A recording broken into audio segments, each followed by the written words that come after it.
Now we've checked the moisture content of the floor.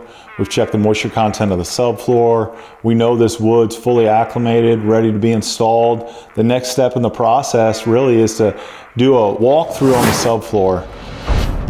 We're gonna wanna sand all the seams, all the high lows. We wanna get this floor as flat as possible. We're gonna do that for a couple of reasons. One, it's gonna allow our installation to go together a lot smoother and allow that floor to perform a lot better.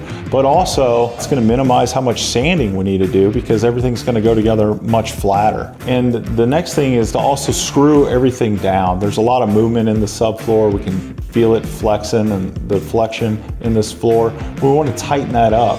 We screw the subfloor down because it's going to reduce the likelihood of that floor squeaking down the road. And most of the time when we hear hardwood floors, it's a pretty common complaint that we get is, clients are in their home, not a floor we've installed hopefully, but why is my floor squeak? Well, the answer is simply because your subfloor is moving. That's usually the answer. Not always the case, but it could be the nailing schedule or poor fasteners or, not using the proper fasteners.